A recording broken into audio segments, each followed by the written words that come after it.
মহাভারত স্বয়ংসম্পূর্ণ এই মহাকাব্যে যেমন আছে অধর্মের উপর ধর্মের বিজয়গাথা, তেমনই আছে জীবন দর্শনের মহাশিক্ষা, যা পৌরাণিক হয়েও চিরনতুন, যা আমাদের শেখায় জীবনের নিষ্কাম কর্মের মাহাত্ম্য। মহর্ষি বেদব্যাস দ্বারা রচিত এই মহাকাব্যের কিছু জানা অজানা কাহিনী শ্রোতাদের সামনে তুলে ধরাই হলো আমাদের এই ছোট্ট প্রচেষ্টার উদ্দেশ্য। আগের পর্ব পাণ্ডব আর কৌরবদের জন্মের পূর্বকথাতে যা শুনেছেন তা একবার ছোট্ট করে মনে করিয়ে দিই। তিন রাজকুমার ধৃতরাষ্ট্র, পাণ্ডু আর বিদুর হস্তিনাপুরের যোগ্য প্রজন্ম হয়ে ওঠার পর রাজমাতা সত্যবতী গার্হস্থ্য জীবন পরিত্যাগ করে সন্ন্যাসব্রত অবলম্বন করলেন। সন্ন্যাসে যাওয়ার আগে তিনি মহামহিম ভীষ্মকে অন্তিমবারের মতো আদেশ করে গেলেন হস্তিনাপুরের প্রতি তার দায়িত্বের কঠোর প্রতিপালনের জন্য। ধৃতরাষ্ট্র জন্মান্ধ বলে জ্যেষ্ঠ রাজকুমার হওয়া সত্ত্বেও মহামহিম ভীষ্ম তার মহারাজ পদে অভিষেকের বিরোধিতা করলেন। অনুজ পাণ্ডু হস্তিনাপুরের মহারাজ পদে আসীন হলেন। কুমারেরা বিবাহযোগ্য হলে ভীষ্ম গান্ধার রাজকুমারী গান্ধারীর সাথে ধৃতরাষ্ট্র আর কুন্তিভোজ কন্যা কুন্তির সাথে পাণ্ডুর বিবাহ সমাধা করেন। আপাত দৃষ্টিতে সর্বত্র সুখ বিরাজিত থাকলেও হস্তিনাপুরের অদৃষ্টে ঘনিয়ে আসতে থাকলো অনিশ্চয়তার কালো মেঘ। তারপর কি হলো? মহারাজ পাণ্ডুর সাথে কুন্তির বিবাহের পর কেটে যায় কিছু সময়। এমন এক সময় মহারাজ সমীপে এসে দাঁড়ালেন মহাতেজা ভীষ্ম। বললেন, পুত্র, তুমি মহারাজ, আর তাই রাজধর্ম অনুসারে তোমার আরও একটি বিবাহ করা অনিবার্য। আমি তোমার দ্বিতীয় বিবাহের জন্য মদ্রদেশ যাত্রা করছি। কুণ্ঠিত হয়ে মহারাজ বলেন, কিন্তু জ্যেষ্ঠতা তো, আপনার আশীর্বাদে রানী কুন্তিকে নিয়ে আমি যথেষ্ট সুখী। আমার আর কোনো দ্বিতীয় পত্নী দরকার নেই। আর মহারানী কুন্তিও হয়তো তার শপথ আনা পছন্দ নাও করতে পারেন। এমতো অবস্থায় আপনার মদ্রদেশ যাওয়া কি খুবই জরুরি? ভীষ্ম বলেন, মহারাজ, আপনি শাস্ত্রনীতি বিস্মৃত হয়েছেন। রাজার নিজের কোনো সুখ, কোনো আনন্দ থাকার কথা নয়। যা সমগ্র রাজ্যের জন্য হিতকর সেটাই রাজার কর্তব্য। তোমার দ্বিতীয় বিবাহে এ রাজ্যের ভিত আরও সুদৃঢ় হবে, প্রজার হিত হবে, মঙ্গল হবে হস্তিনাপুরের। আর রানী কুন্তি বিচক্ষণা, তিনি আপত্তি করবেন না বলেই আমি বিশ্বাস করি।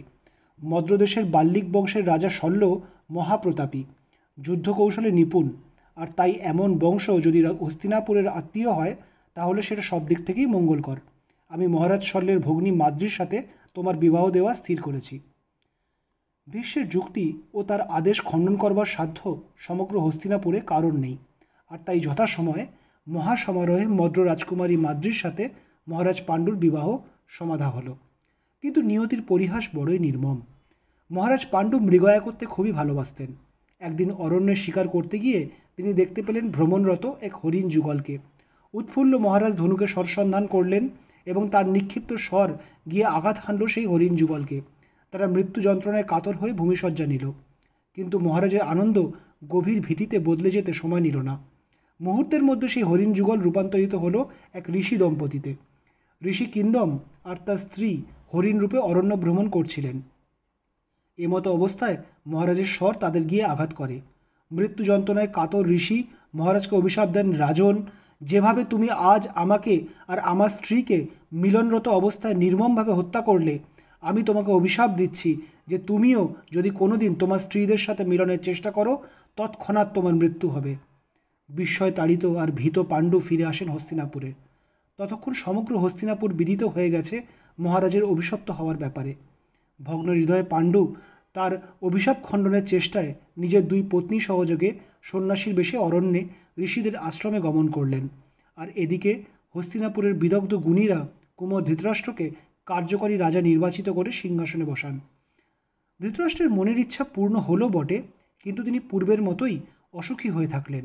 মহারাজ হলেও তার পূর্ণ ক্ষমতা নেই। তার পূর্বপুরুষ দেবাপীকেও জন্মদোষের জন্য সিংহাসন ত্যাগ করতে হয়েছিল।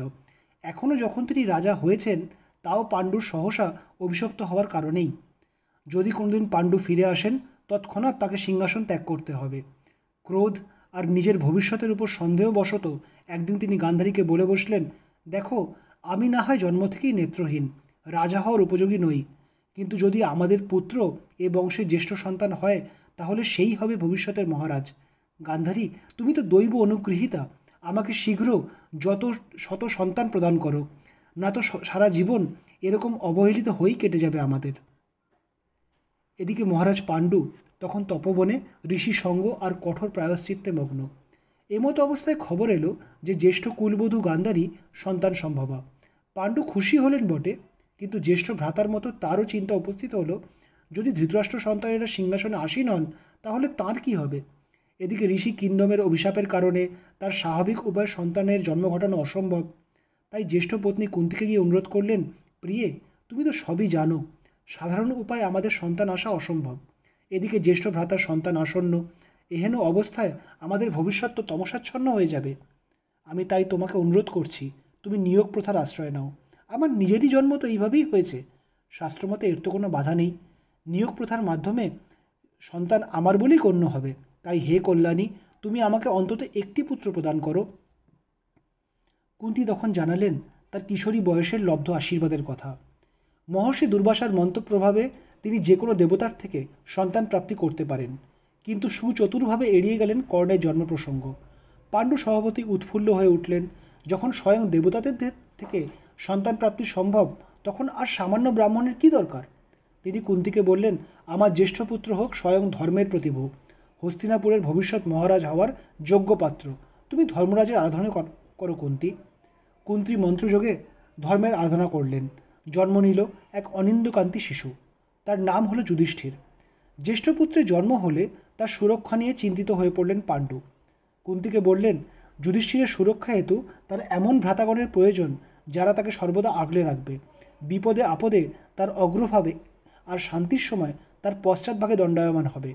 আমাদের পুত্ররা হোক মহাবলশালী আর মহাবীর ধনুর্ধর। ফলস্বরূপ জন্ম নিলেন মধ্যম পাণ্ডব ভীমসেন, যিনি পবন পুত্র, আর তৃতীয় পাণ্ডব অর্জুন, যিনি স্বয়ং দেবরাজ ইন্দ্রের আশীর্বাদ। এদিকে হস্তিনাপুরেও ঘটছে এক অভাবনীয় ঘটনা।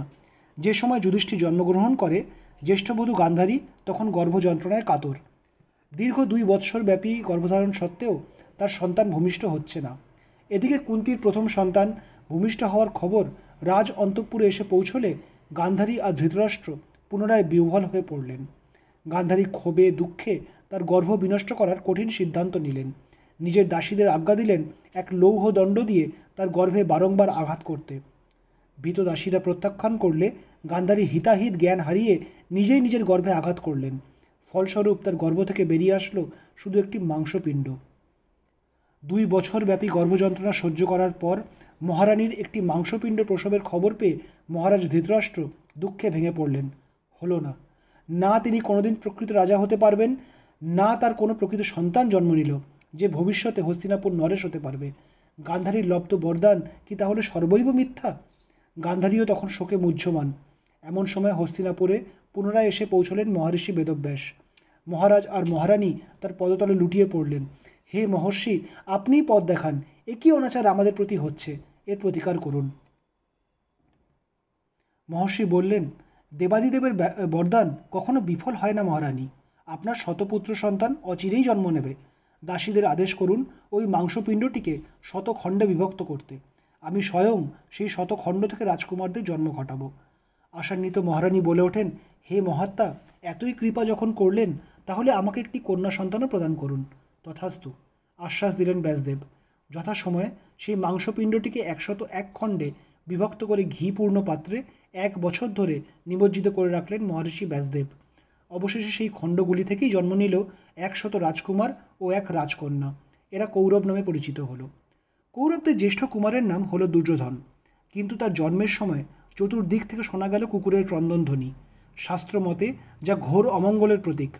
চিন্তিত মহামন্ত্রী বিদুর তার জ্যেষ্ঠ ভ্রাতাকে বললেন, এই সন্তানকে পরিত্যাগ করুন ভ্রাতা।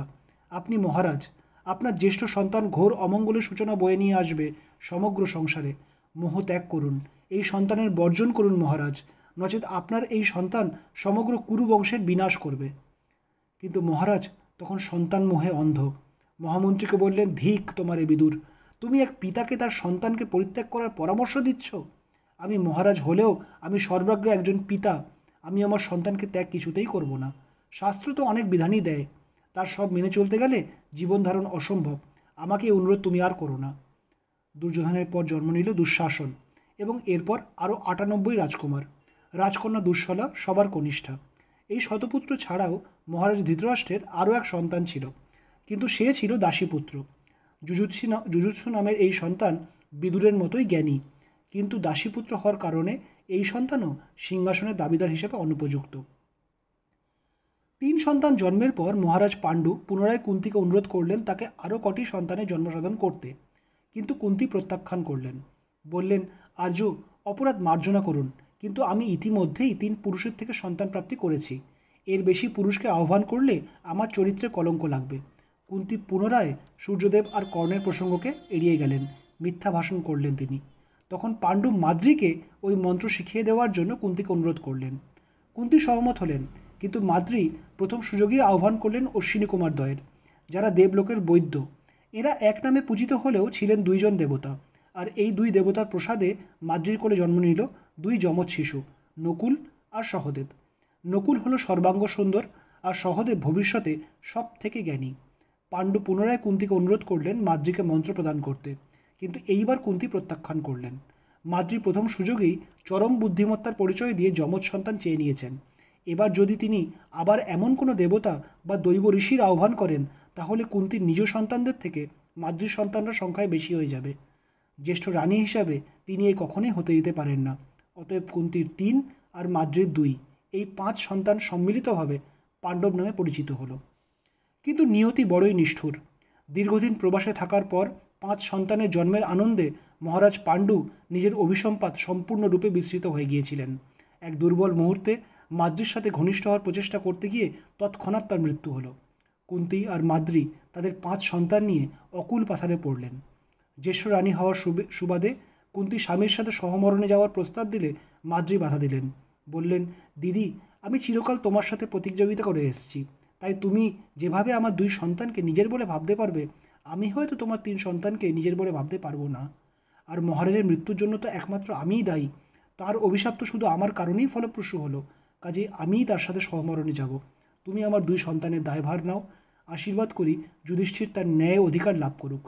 5 সন্তানকে নিয়ে কুন্তি অরণ্যের ঋষিদের আশ্রমে বসবাস করতে লাগলেন। মাদ্রি আর মহারাজ পাণ্ডুর স্বর্গারোহণ ঘটল। এদিকে হস্তিনাপুরেও জন্ম নিয়েছে মহারাজ ধৃতরাষ্ট্রের পরবর্তী প্রজন্ম। সিংহাসনের জন্য যে প্রতিদ্বন্দ্বিতা সমূলে বিনষ্ট করবার জন্য একদিন মহামহিম ভীষ্ম প্রতিজ্ঞা করেছিলেন, সেই প্রতিদ্বন্দ্বিতারই বিষবাষ্প ধীরে ধীরে ছড়িয়ে পড়ছে হস্তিনাপুর রাজ পরিবারে। মহামহিম কি পারবেন সেই বিষবাষ্পের নিবারণ করতে? আজ এইখানেই শেষ করছি। আগামী পর্বে মহাকাব্য মহাভারতের আরও কিছু কাহিনী নিয়ে আবার আমরা আপনাদের কাছে আসব। ভালো লাগলে জানাতে ভুলবেন না। ধন্যবাদ।